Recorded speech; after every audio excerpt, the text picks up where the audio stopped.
Yo YouTube. Today I'm going to start a little series where I'm going to show off some of my collection.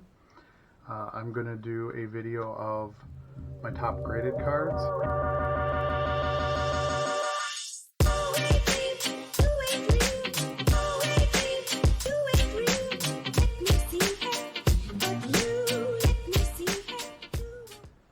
Yo YouTube. Dollar Box back at it again with another video. I have something different tonight for this video. I'm going to start a little series based on a viewer suggestion, but honestly something that I had been thinking about doing for a while as well. So I feel like it's the right time to do it. I'm going to show you in a couple different videos some stuff from my collection. So the first one is going to be graded stuff. And I have a rather large PSA Brett Favre collection. He's my PC. About 800 cards. Some of these cards are not the best cards that I've ever owned, but I sold a ton of stuff over the past couple of years with the huge spikes in prices. I had to take some of those profits and move on. So I'm also going to do a couple videos of my top rare cards, which I have some extremely nice high-end rare especially 90s inserts, to be graded cards, if you will. But tonight we're going to focus on these 15 cards that I have graded that are, and I'll kind of talk through them as I show them why I think they're some of the best cards in my collection. And then we'll do a couple videos of some top raw cards. And then I also want to do a video of cards that I just think are cool, that are underrated, that I believe have a lot of potential for more future value as well. So look forward to making those videos for you. But for tonight's video, we're going to do these 15 cards, graded cards. They're all PSA cards except for one is BGS. I collect PSA graded stuff, but when you see the BGS card, you'll know why I have that one. So I think we'll start here with this pile on the right.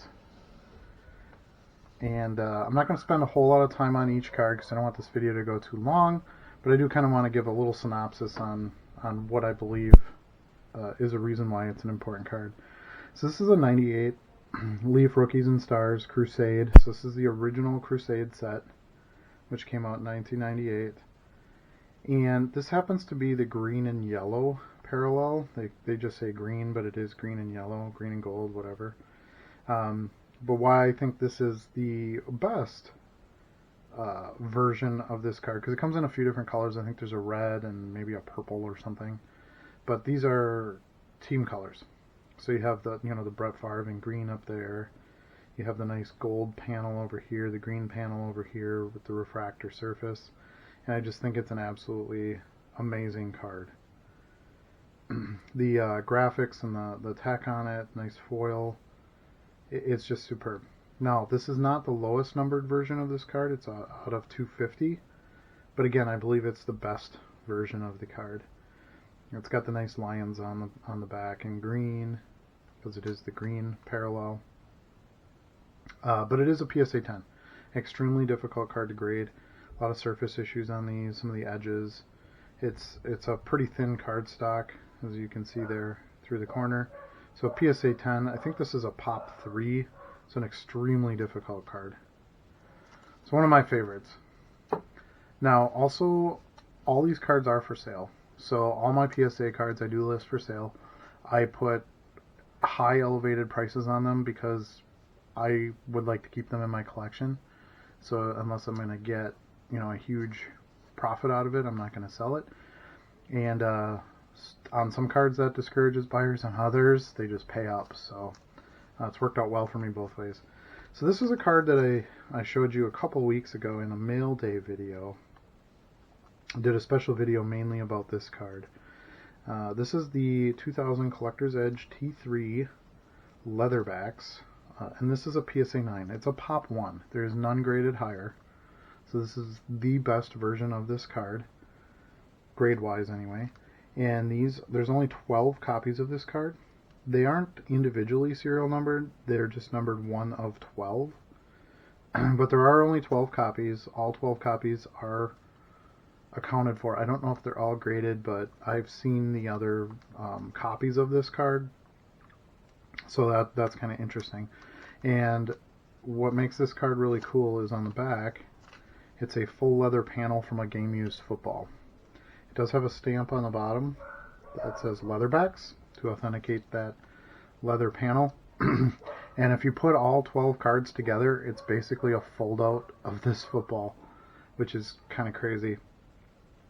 So you can tell why it's difficult to grade. You know, it's a thicker card. You can tell by the slab being thicker.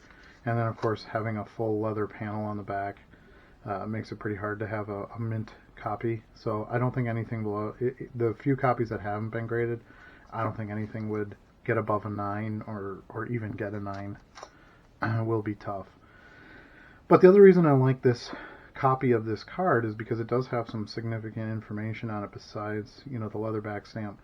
Has the end of the gold foil stamped Wilson with the registered trademark stamp on it, and then it does also have the ending of the verbiage National Football League with part of the registered trademark mark there.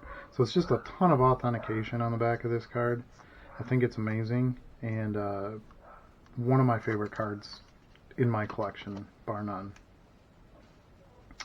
This card is from 99 Donruss Elite. It's the primary colors yellow, or more appropriately gold, I guess. It's a very goldish color.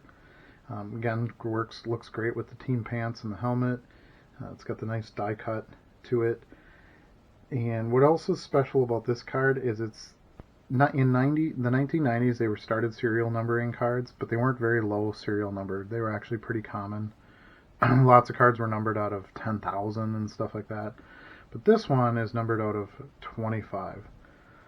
So 25 is actually the lowest number of serial numbering in the 90s, other than the 97 Precious Metal Gems, which the greens are numbered to 10. Or 15. Is it 15? Maybe it's 15. I'm not sure. But anyway, they're lower than 25. But this is the second lowest. The only other one that matches this is which is a card I also have. It's a raw copy, but 1998 Contenders Gold is numbered out of 25 as well. But what an amazing card. PSA 9. It's a Pop 2. And there are none graded higher. It's a difficult card to grade. They can have surface issues. Scratching can be prevalent with the refractor surface. Obviously, the die cuts can be have some issues. So, extremely pleased to have this card in my collection as well. The next one I chose because it's my only Topps Chrome Superfractor of Brett Favre. Superfractors of big name players, which Brett Favre, of course, is, are extremely expensive. So yes, this is a flight to 420, which there's a 1 of 1 of each of the touchdowns. Still, to have a superfractor is just something really special. Kind of fun. It was this was in a game a couple days before Christmas, and it was thrown at Lambeau Field in the first quarter to Bubba Franks for 1 yard. So you got 1, and then it's a 1 of 1. So, I don't know. Really fun card. I really enjoy that, having one of those.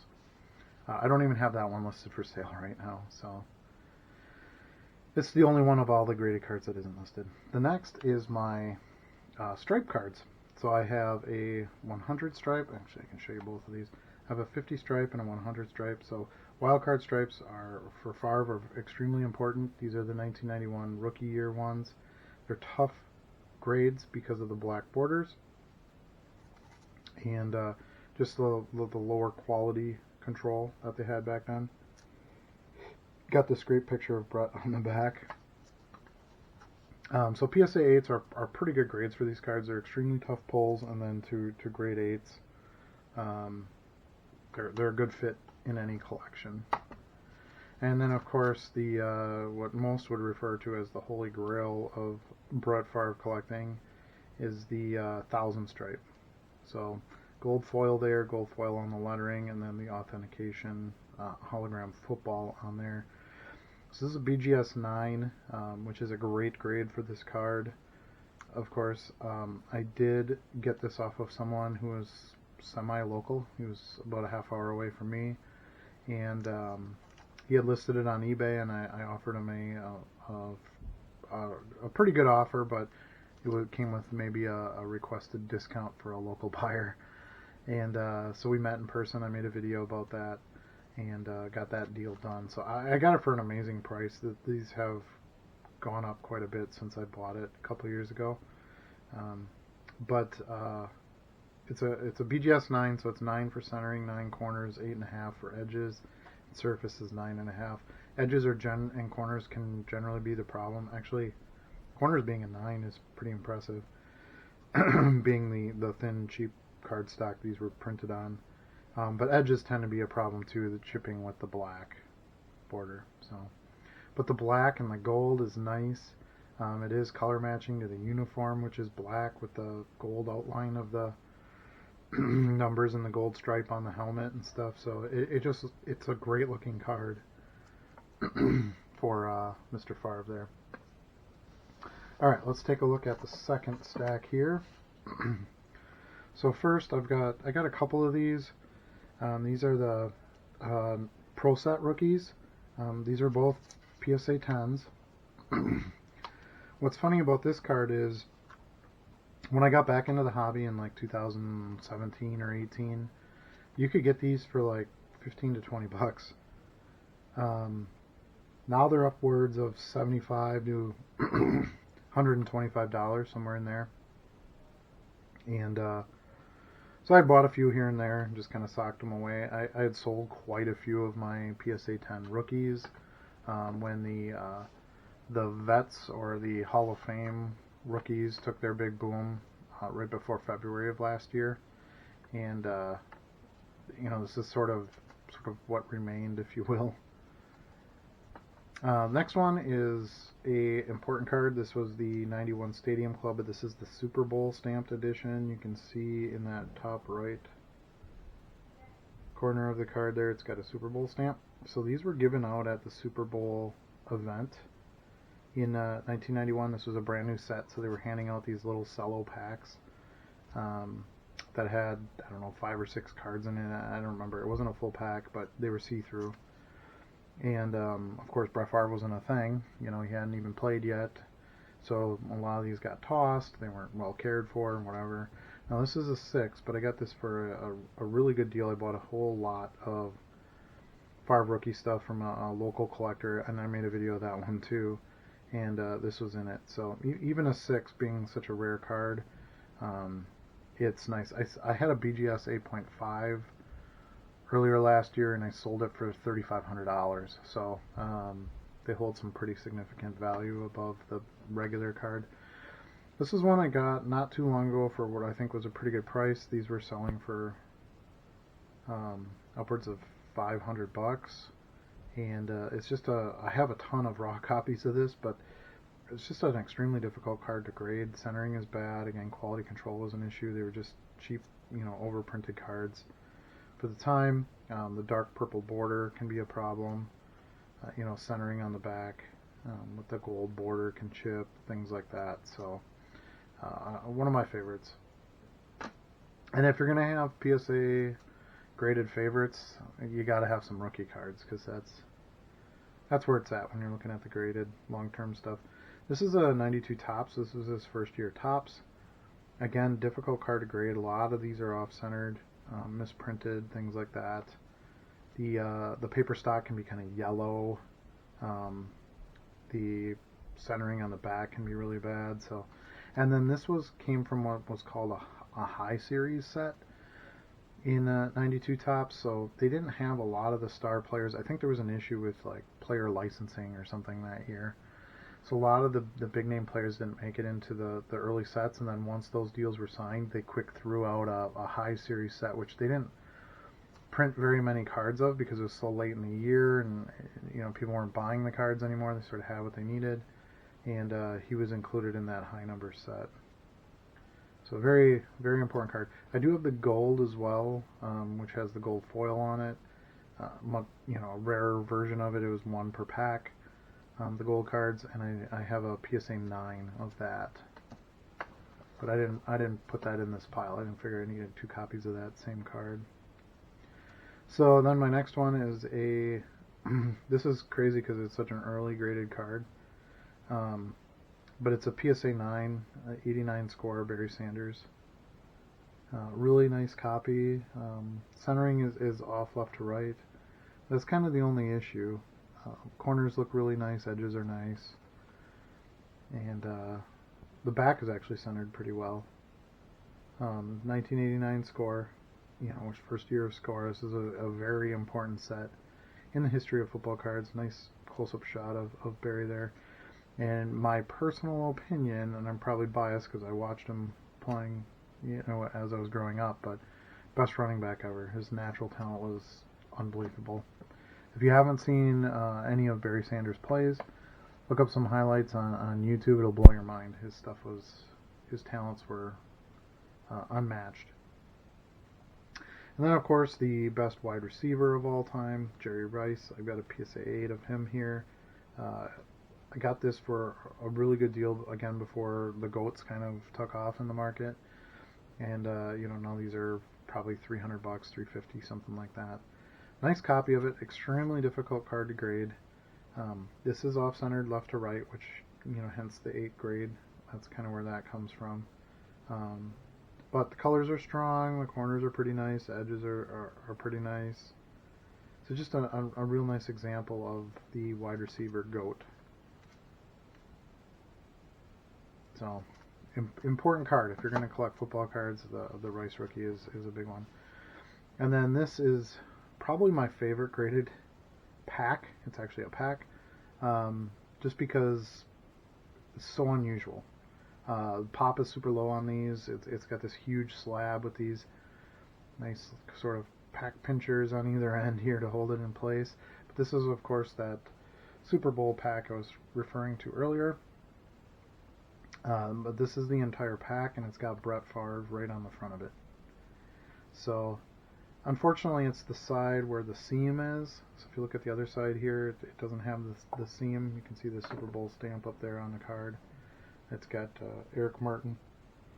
On the other side, I believe there's 4 cards in there. There might be 5. It's so hard to tell with it being slabbed, and I've never seen a loose pack. You know, especially with a 5 card in it, but so great to be unopened. You know, this is basically like slabbing wax, if you will. Such an important card for Favre collectors. Totally, you know, adds to the authenticity because it's still in the pack, and you see the stamp, the Super Bowl stamps on there, which they can be faked from time to time, and then to be graded a 9.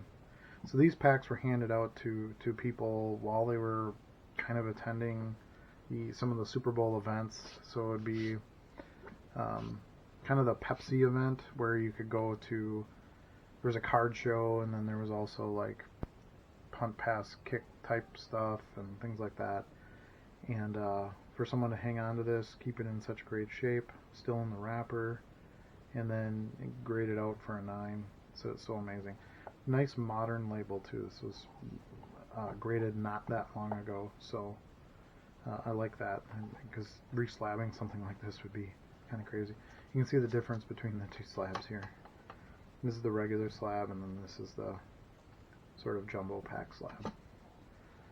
So that's it. Those are my graded card examples that I enjoy the most in my collection right now. Some of the most valuable ones. I would anticipate this pack sealed Favre to be, you know, at least a few thousand at this point. That 1000 stripe is definitely a few thousand as well.